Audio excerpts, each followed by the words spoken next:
Punjab assembly का इजलास कल सुबह 10 बजे तलब। गवर्नर पंजाब को इजलास बुलाने की समरी भिजवा दी गई। कल के इजलास में 9 मुंतखब अरकान हलफ उठाएंगे।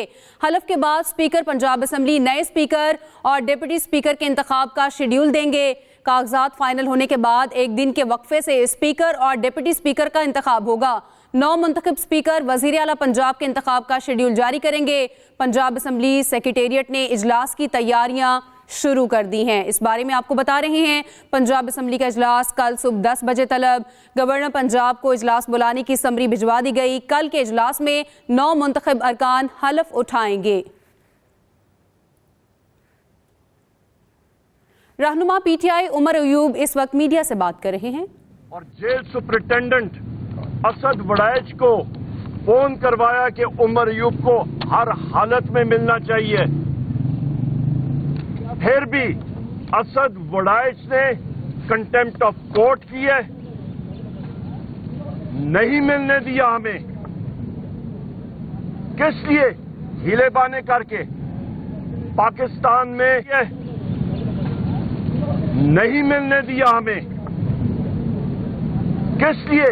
हीले बाने करके पाकिस्तान में ये इसकी जिंदा मिसाल है कि कोई किसी किस्म का रूल ऑफ लॉ है ही नहीं। जब रूल ऑफ लॉ नहीं होता मुल्क में तो इन्वेस्टमेंट की किधर बात आएगी? जब रूल ऑफ लॉ नहीं होगा मुल्क चल नहीं सकता। जब रूल ऑफ लॉ नहीं होगा मुल्क का निजाम तितर बितर हो जाता है। दिनों पे राज करने वाले वजीर आजम इमरान खान साहब बार हाँ ये बात करते हैं, कानून की बालादस्ती, रियासत मदीना वो कानून पे बनी थी। जिंदा मिसाल अदालत का ऑर्डर, एक शख्स जेल सुपरिटेंडेंट आलीजाद जनाब असद वड़ैच साहब उठ के कहते हैं कि मैं अपने बूट के नोक पे रखता हूं अदालत को, मैं नहीं मानता हाई कोर्ट को, मैं नहीं मानता टेररिज्म कोर्ट को, मैं खुद अदालत, मैं खुद कोर्ट। जज साहिबान, मेरी आपसे इस्तदात है अपने साथियों की तरफ से, ये वकील हज़रात की तरफ से, कि ऐसे जेल सुपरिटेंडेंट को कोर्ट कंटेम्प्ट ऑफ कोर्ट भी लगेगी, उसको वहां पे लाएं, उसके खिलाफ कानून के खिलाफ कार्रवाई करें और उसकी पेटी उतराएं कि बाकी भी एहलकार जो हैं उनको भी सबक हासिल हो। हम इसको कंडेम करते हैं। बहुत बहुत शुक्रिया। पाकिस्तान जिंदाबाद। ये बताइएगा कि वाली पीटीआई की जानिब से कहा गया था कि आप तमाम लोग जो हैं आज़ाद को सुन्नी इत्तेहाद काउंसिल में शामिल हो जाएं, आप और बैरिस्टर गोयल साहब वो अभी तक शामिल नहीं हुए, इसकी क्या वजह है? जनाब आज उसका टाइम नहीं है। जो जेल के साथ हमने बात की है वो क्लियर कर दिया। कहने पे मुलाकात नहीं करने दी गई। ये इसको जेल सुपरिटेंडेंट असद वड़ैच अंदर बैठा है, उसकी गाड़ी इधर से जाएगी ना, उसको पकड़ के पूछेगा।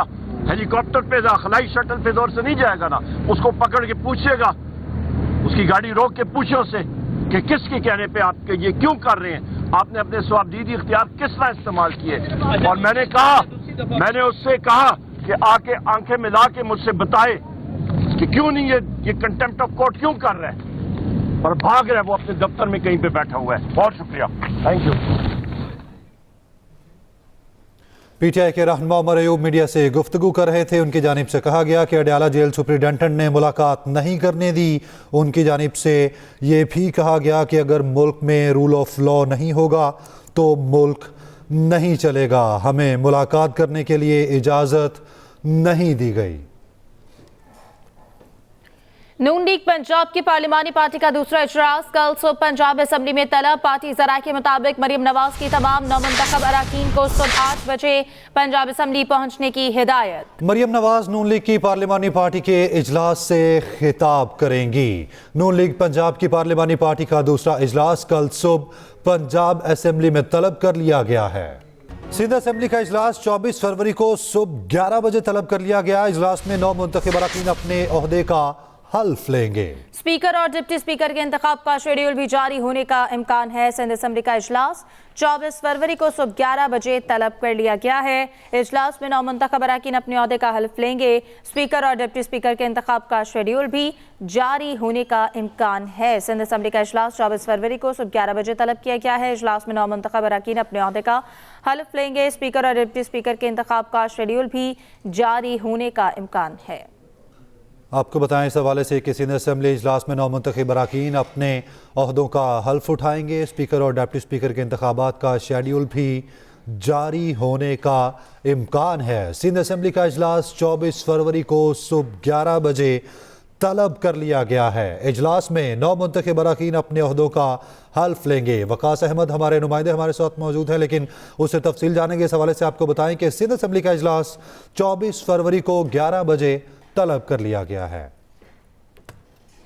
कौमी असेंबली सेक्रेटेरिएट में नौमुंतखब अरकान फैसिलिटेशन बहाल कर दिया गया है। तर्जुमान कौमी असेंबली के मुताबिक सेंटर में नौमुंतखब अरकान की आमद का सिलसिला जारी है। यहाँ नौमुंतखब अरकान की रजिस्ट्रेशन की जा रही है। इसी पर बात करते हैं अपने नुमाइंदे वकास अहमद से। जी वकास, मजीद क्या तफसीलात हैं? जी बिल्कुल, देखें, नौमुंतखब अरकान कौमी असम्बली के लिए फैसिलिटेशन सेंटर कौमी असम्बली सेक्रेटेरिएट की जानिब से यहाँ पर शुरू कर दिया गया है।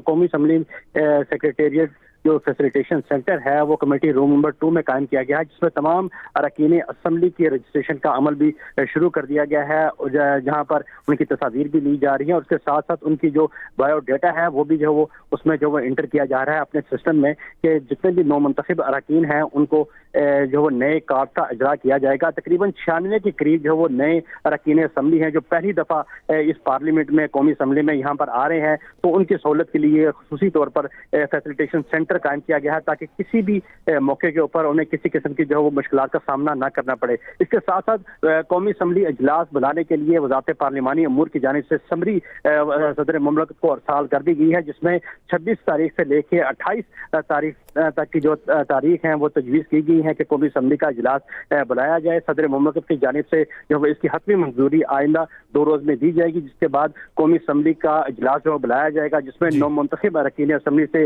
स्पीकर कौमी असम्बली राजा परवेज अशरफ हलफ लेंगे। उसके बाद बहुत शुक्रिया वकास अहमद आपका।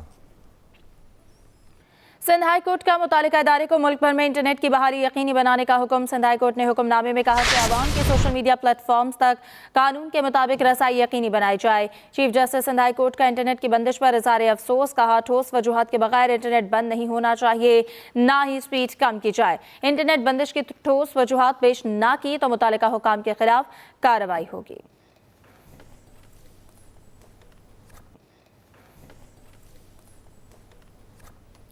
इसी के साथ ही न्यूज स्टूडियो से अब तक इतना ही। बाखबर रहने के लिए विजिट कीजिए express.pk। आप हमें फेसबुक और एक्स पर फॉलो भी कर सकते हैं। तो देखते रहिए एक्सप्रेस न्यूज और रखिए हर खबर पर नजर।